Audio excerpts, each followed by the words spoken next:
ನೀವು ಹೇಗೆ ಯೋಚಿಸುತ್ತೀರೋ ಹಾಗೆ ವರ್ತಿಸುತ್ತೀರಿ ಮತ್ತು ಅನುಭವಿಸುತ್ತೀರಿ.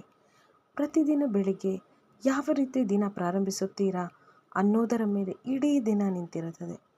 ಎದ್ದ ತಕ್ಷಣ ಯಾವುದೇ ನೆಗೆಟಿವ್ ವಿಚಾರಗಳು ಅಥವಾ ಹಿಂದಿನ ದಿನ ನಡೆದಂತಹ ಕಹಿ ಘಟನೆಗಳನ್ನು ಯೋಚಿಸಬಾರದು. ಎಲ್ಲರಿಗೂ ಒಂದಲ್ಲ ಒಂದು ಸಲ ಬಂದಿರುವ ಯೋಚನೆ ಇದಾಗಿದೆ. ಅಯ್ಯೋ, ಮತ್ತೆ ಬೆಳಗಾಯಿತು, ಅದೇ ಸ್ಕೂಲು, ಕಾಲೇಜು, ಕೆಲಸ, ಕ್ಲೀನಿಂಗ್, ಮನೆ ಕೆಲಸ, ಫುಡ್ ಪ್ರಿಪರೇಷನ್, ಹೀಗೆ ಮತ್ತೆ ನಿನ್ನೆ ಮಾಡಿದ್ದನ್ನೇ ಇವತ್ತು ಮಾಡಬೇಕು. ನಾವು ಹಾಗೆ ಯೋಚಿಸುತ್ತಿದ್ದಂತೆ ನೆಗೆಟಿವ್ ಎನರ್ಜಿನ ಪಡ್ಕೋತೀವಿ. ಇಡೀ ದಿನ ಪಾಸಿಟಿವ್ ಆಗಿ ಎನರ್ಜೆಟಿಕ್ ಆಗಿ ಇರೋಕ್ಕೆ ಆಗೋದೇ ಇಲ್ಲ. ಅದಕ್ಕೆ ಅಲ್ಲಾ ತಾಲಾ ನಮಗೆ ತಹಜ್ಜುದ್ನ ತೌಫೀಕ್ ನೀಡಿದ್ದು. ಯೋಚಿಸಿ, ರಾತ್ರಿಯ ಕೊನೆಯ ಭಾಗದಲ್ಲಿ ಎದ್ದು ತಹಜ್ಜುದ್ ನಮಾಜ್ ಮಾಡಿ ಅಲ್ಲಾಹನಲ್ಲಿ ಮನದ ಎಲ್ಲ ನೋವುಗಳನ್ನು ಬಿಚ್ಚಿಟ್ಟು ಇನ್ಶಾ ಅಲ್ಲಾ ಎಲ್ಲದಕ್ಕೂ ಅಲ್ಲಾ ತಾಲಾ ಉತ್ತರ ಕೊಟ್ಟೇ ಕೊಡುತ್ತಾನೆಂಬ ತವಕ್ಕುಲ್ನೊಂದಿಗೆ ಹಗುರವಾದ ಮನಸ್ಸಿನಿಂದ ಅಲ್ಲಾಹನ ಕಲಾಂ ಕುರ್ಆನ್ ಓದಿ ಫಜರ್ ಅಥವಾ ಸುಬಹಿ ನಮಾಜ್ ಮುಗಿಸಿ ದಿನ ಸ್ಟಾರ್ಟ್ ಮಾಡೋದ್ರಿಂದ ಇಡೀ ದಿನ ಎಷ್ಟೊಂದು ಪಾಸಿಟಿವ್ ಆಗಿರಬಹುದು ಅಲ್ವಾ ಸ್ನೇಹಿತರೆ. ಎಷ್ಟೋ ಜನ ಈ ಪಾಸಿಟಿವ್ ಆಗಿರೋದಕ್ಕೋಸ್ಕರ ಕಷ್ಟಪಡುತ್ತಾರೆ. ಓವರ್ ಥಿಂಕಿಂಗ್, ಡಿಪ್ರೆಷನ್ ಇದೆಲ್ಲದರಿಂದ ಹೊರಬರಲು ಪರದಾಡುತ್ತಿರುತ್ತಾರೆ. ಆದರೆ ನಮಗೆ ಅಲ್ಲಾ ತಾಲಾ ತಹಜ್ಜುದ್ ಎಂಬ ಸೊಲ್ಯೂಷನ್ ಕೊಟ್ಟಿದ್ದಾನೆ. ನಾವೆಷ್ಟು ಪುಣ್ಯವಂತರು ಸ್ನೇಹಿತರೆ. ಎಲ್ಲ ಪ್ರಾಬ್ಲಮ್ಸ್ಗೂ ಇದರಲ್ಲಿ ಸೊಲ್ಯೂಷನ್ ಇದೆ, ಉತ್ತರ ಇದೆ.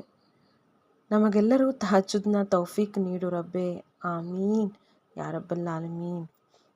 ಅಸ್ಸಲಾಮು ಅಲೈಕುಂ ವರಹಮತುಲ್ಲಾಹಿ ವಬರಕಾತು. ಸ್ನೇಹಿತರೆ, ಹೊಸ ದಿನದ ಹೊಸ ವಿಡಿಯೋಗೆ ಸ್ವಾಗತ. ಇವತ್ತಿನ ಸ್ಟೋರಿ ಕೂಡ ಇದರ ಬಗ್ಗೆ ಆಗಿದೆ. ನೆಗೆಟಿವ್ ಥಿಂಕಿಂಗಿಂದ ಅವರ ಲೈಫಿನಲ್ಲಿ ಅನುಭವಿಸಿದ ಕಷ್ಟ ಮತ್ತು ತಹಜ್ಜುದ್ ಮತ್ತು ಸೂರಾ ಯೂಸುಫ್ನಿಂದಾಗಿ ಅದೆಲ್ಲದರಿಂದ ಹೇಗೆ ಹೊರಬಂದರೆಂಬುದು. ಅಸ್ಸಲಾಮು ಅಲೈಕುಂ ಸಿಸ್ಟರ್ಸ್ ಆ್ಯಂಡ್ ಬ್ರದರ್ಸ್. ತಹಜ್ಜುದ್ ಮತ್ತು ಸೂರಾ ಯೂಸುಫನ್ನು ನನ್ನ ಅಕ್ಕನ ಬಾಳಲ್ಲಿ ಹೇಗೆ ಬದಲಿಸಿತು ಎನ್ನುವುದನ್ನು ನಿಮ್ಮೊಂದಿಗೆ ಹಂಚಿಕೊಳ್ಳುತ್ತಿದ್ದೇನೆ. ಯಾರಾದರೂ ಇಂತಹ ಪರಿಸ್ಥಿತಿಯನ್ನು ರಿಲೇಟ್ ಮಾಡುವವರಿದ್ದರೆ ಅವರಿಗೆ ಒಂದಿಷ್ಟು ಸಹಾಯವಾಗಲೆಂದು. ನಮ್ಮ ಫ್ಯಾಮಿಲಿಯಲ್ಲಿ ಅಪ್ಪ, ಅಮ್ಮ, ಅಕ್ಕ ಮತ್ತು ನಾನು, ಹೀಗೆ 4 ಜನರ ಚಿಕ್ಕ ಫ್ಯಾಮಿಲಿಯಾಗಿತ್ತು. ನನಗೂ ನನ್ನ ಅಕ್ಕನಿಗೂ 5 ವರ್ಷಗಳ ಡಿಫ್ರೆನ್ಸ್ ಇತ್ತು. ತಂದೆಗೆ ಸ್ವಂತ ಬಿಸ್ನೆಸ್ ಇದ್ದುದರಿಂದ ಮನೆಯಲ್ಲಿ ಎಲ್ಲದಕ್ಕೂ ಅನುಕೂಲವಿತ್ತು. ಆದರೆ ನೆಮ್ಮದಿಯೇ ಇರಲಿಲ್ಲ. ಮನೆಯವರ ಮನಸ್ಥಿತಿ ಸರಿ ಇರುತ್ತಿರಲಿಲ್ಲ. ಅಪ್ಪ ಅಮ್ಮನ ನಡುವೆ ಯಾವಾಗಲೂ ಜಗಳ. ಅವರ ಮನಸ್ಥಿತಿ ನಿಮಿಷಕ್ಕೊಮ್ಮೆ ಬದಲಾಗುತ್ತಿತ್ತು. ಇದರ ಹಿಂದೆ ನಮ್ಮವರದೇ ಕೈವಾಡ ಇತ್ತು. ಕಾರಣ ಹಸದ್, ನಂಜಿ. ಇದು ನಮಗೆ ಕೊನೆಯಲ್ಲಿ ಗೊತ್ತಾಯಿತು. ಅಲ್ಹಮ್ದುಲಿಲ್ಲಾ, ಈಗ ಎಲ್ಲ ಸರಿಯಾಗಿದೆ. ಆದರೆ ಅವರು ಮಾಡಿರುವ ಒಂದು ತಪ್ಪಿನಿಂದಾಗಿ ನನ್ನ ಅಕ್ಕ ಏನೆಲ್ಲ ಸಹಿಸಿದಳು ನೋಡಿ. ನನ್ನ ಅಕ್ಕನ ನಡುವೆ 5 ಇಯರ್ ಗ್ಯಾಪ್ ಇದ್ದಿದ್ದರಿಂದ ನನಗೆ ಇದೆಲ್ಲ ಅಷ್ಟೊಂದು ಎಫೆಕ್ಟ್ ಆಗಲಿಲ್ಲ. ಆದರೆ ಅಕ್ಕ ಚಿಕ್ಕಂದಿನಿಂದಲೇ ಇದನ್ನೆಲ್ಲ ನೋಡಿ ನೋಡಿ ತುಂಬ ನೆಗೆಟಿವ್ ಆಗಿದ್ದಳು. ಅವಳು ಮಾನಸಿಕವಾಗಿ ತುಂಬ ತೊಂದರೆ ಅನುಭವಿಸುತ್ತಿದ್ದಳು. ಒಳಗೊಳಗೆ ಕೊರಗುತ್ತಿದ್ದಳು. ಆದರೆ ಯಾರಿಗೂ ಅರ್ಥ ಆಗುತ್ತಿರಲಿಲ್ಲ. ನಾನು ಸ್ವಲ್ಪ ದೊಡ್ಡವಳಾದ ಮೇಲೆ ನನ್ನ ಜೊತೆ ಕ್ಲೋಸ್ ಆಗಿದ್ದಳು. ಅವಳ ಪರಿಸ್ಥಿತಿ ನನಗೆ ಅರ್ಥ ಆಗುತ್ತಿತ್ತು. ಆದರೆ ಸೊಲ್ಯೂಷನ್ ಕೊಡುವಷ್ಟು ದೊಡ್ಡವಳು ನಾನಾಗಿರಲಿಲ್ಲ. ಒಮ್ಮೆ ಈ ಮನೆಯಿಂದ ಇದೆಲ್ಲದರಿಂದ ದೂರ ಹೋದರೆ ಸಾಕು ಅಂತಾನೆ ಹೇಳ್ತಿದ್ಲು. ಅದೇ ಸಮಯಕ್ಕೆ ಸರಿಯಾಗಿ ನನ್ನ ಕಸಿನ್ನ ಮದುವೆ ಇತ್ತು. ಮದುವೆ ದಿನ ಕಸಿನ್ನ ಗಂಡನ ಫ್ಯಾಮಿಲಿಯಿಂದ ಒಂದು ಫ್ಯಾಮಿಲಿ ಅಬ್ರಾಡಿಂದ ಬಂದಿತ್ತು. ಅವರ ಮಗನಿಗೆ ಅಕ್ಕ ಇಷ್ಟ ಆಗಿ ಮದುವೆ ಪ್ರಪೋಸಲ್ ಕಳಿಸಿದ್ದರು. ಅವರ ಮನೆಯಲ್ಲಿ ವಿರೋಧವಿತ್ತು. ಆದರೂ ಅವರನ್ನೆಲ್ಲ ಒಪ್ಪಿಸಿ ಪ್ರಪೋಸಲ್ ಬಂದಿತ್ತು. ನಮ್ಮ ಮನೆಯಲ್ಲಿ ಒಪ್ಪಿಗೆ ಇರಲಿಲ್ಲ. ಆದರೆ ಅಕ್ಕನ ಒತ್ತಾಯದ ಮೇರೆಗೆ ಒಪ್ಪಿದರು. ಅವಳಿಗೆ ಒಂದು ಸಲ ಇಲ್ಲಿಂದ ದೂರ ಹೋದರೆ ಸಾಕಿತ್ತು. ಮದುವೆಯಾಗಿ ಅವಳು ಅಬ್ರಾಡ್ಗೆ ಹೋದಳು. ಆದರೆ ಅವಳು ಅಲ್ಲೂ ಅನುಭವಿಸಬೇಕಾಯಿತು. ಇವಳು ಮೊದಲೇ ತುಂಬ ನೆಗೆಟಿವ್ ಥಿಂಕಿಂಗ್. ಅವಳ ಅತ್ತೆ ಇನ್ನೊಂಥರ ಪೇಷಂಟ್. ಇವಳಿಗೆ ತುಂಬ ಕಷ್ಟ ಆಗ್ತಿತ್ತು. ಯಾವುದನ್ನು ಇವಳು ಮುಟ್ಟಿದರೂ ಅದನ್ನು ಕ್ಲೀನ್ ಮಾಡುವುದು, ತೊಳೆಯುವುದು ಅವಳ ಅತ್ತೆಯ ದಿನದ ಕೆಲಸವಾಗಿತ್ತು. ಈಗ ಸ್ನಾನ ಮಾಡಿ ಬಂದರೆ ಮತ್ತೆ ಸ್ನಾನ ಮಾಡಿ ಬಾ ಅಂತ ಕಳಿಸುವುದು. ದಿನಕ್ಕೆ ಎಷ್ಟು ಸಲ ಡ್ರೆಸ್ ಚೇಂಜ್ ಮಾಡಿಸ್ತಿದ್ರೂ ಲೆಕ್ಕನೇ ಇಲ್ಲ. ಡೋರ್ ಮುಟ್ಟಿದರೂ ಅದನ್ನು ನೀರು ಹಾಕಿ ತೊಳೆಯುವುದು. ಹೀಗೆ ಪ್ರತಿಯೊಂದರಲ್ಲೂ ಅವಳು ಅನುಭವಿಸಬೇಕಾಯಿತು. ಅವಳ ಗಂಡನ ಹತ್ರ ಹೇಳಿದರೆ ಅಮ್ಮ ಹೇಳಿದಾಗೆ ಮಾಡು, ಆಗದಿದ್ದರೆ ಹೋಗು ಅನ್ನೋ ಉತ್ತರ. ಸಹಿಸುವಷ್ಟು ಸಹಿಸಲ ಸಾಧ್ಯವಾದಾಗ ಊರಿಗೆ ಬಂದಳು. ಡೈವೋರ್ಸ್ ಆಯಿತು. ನಮ್ಮನೆಯಲ್ಲಿ ಪರಿಸ್ಥಿತಿ ಮೊದಲೇ ಸರಿ ಇರಲಿಲ್ಲ, ಈಗಂತೂ ಮತ್ತೂ ಹಾಳಾಯಿತು. ಪಾಪ ದಿನದಿಂದ ದಿನಕ್ಕೆ ಅವಳ ಡಿಪ್ರೆಷನ್ ಜಾಸ್ತಿ ಆಯಿತು.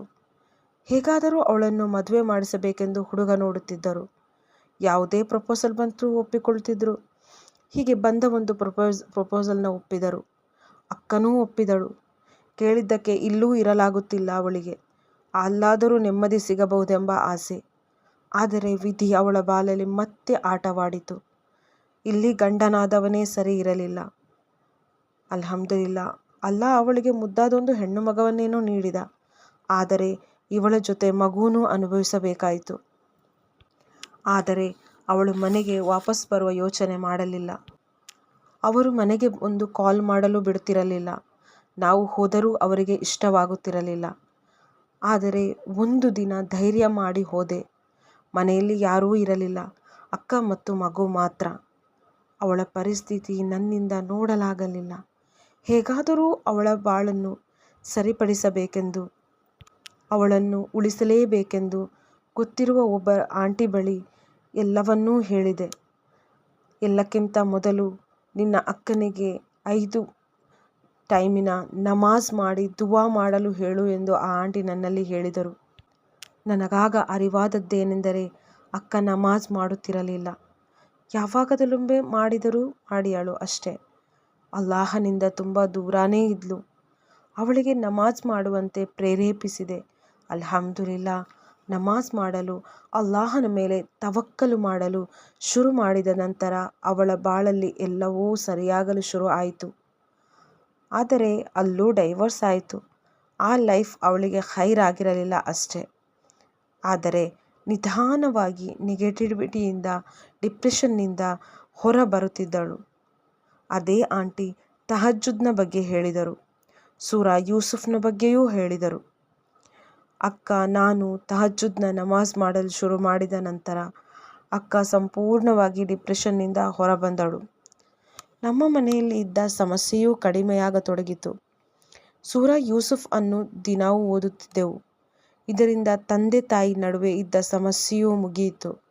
ಅಲ್ಹಮ್ದುಲಿಲ್ಲಾ, ಅಕ್ಕ ತನ್ನ ಮಗುವಿನ ಜವಾಬ್ದಾರಿಯನ್ನು ತಾನೇ ನಿಭಾಯಿಸಬೇಕೆಂದು ಮಕ್ಕಳಿಗೆ ಓದಿಸಲು ಪ್ರಾರಂಭಿಸಿದಳು. ತಹಜ್ಜುದ್ನ ಜೊತೆ ಸೂರಾ ಯೂಸುಫ್ ಕೂಡ ಮುಂದುವರಿಸಿದ್ದರು. ಅಲ್ಹಮ್ದುಲಿಲ್ಲಾ, ಮನೆಯ ಓದಲು ಬರುತ್ತಿದ್ದ ಒಂದು ಮಗುವಿನ ತಾಯಿ ಬಂದು, ನನ್ನ ತಮ್ಮನ ಹೆಂಡತಿ ತೀರಿ ಹೋಗಿದ್ದರಿಂದ ಅವನಿಗೆ ಮದುವೆ ಮಾಡಿಸಬೇಕೆಂದಿದ್ದೇವೆ. ಅವನಿಗೂ ಒಂದು ಮಗುವಿದೆ. ಇನ್ಶಾ ಅಲ್ಲಾ, ನೀವು ಒಪ್ಪಿಗೆ ನೀಡುವುದಾದರೆ ನಿಮ್ಮ ಮಗಳನ್ನು ನನ್ನ ತಮ್ಮನ ಜೊತೆ ಮದುವೆ ಮಾಡಿಸುವೆ.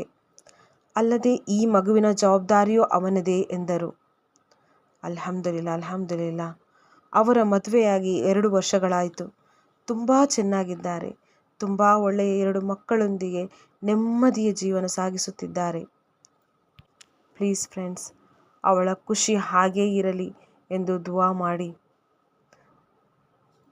ಮಾಷಾ ಅಲ್ಲಾ, ಅಲ್ಹಮ್ದುಲಿಲ್ಲಾ ಸ್ನೇಹಿತರೆ, ಅವಳಿಗೆ ಈ ಖೈರಾದ ಲೈಫ್ ಸಿಗಬೇಕಾದರೆ ಕೆಲವೊಂದು ಕಷ್ಟಗಳನ್ನು ದಾಟಬೇಕಾಗಿತ್ತು.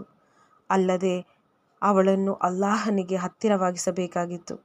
ನಮಾಜ್ನ ಕಡೆ, ತವಕ್ಕುಲ್ನ ಕಡೆಗೆ ತರಬೇಕಾಗಿತ್ತು. ಅದಕ್ಕಾಗಿತ್ತು ಈ ಪರೀಕ್ಷೆ.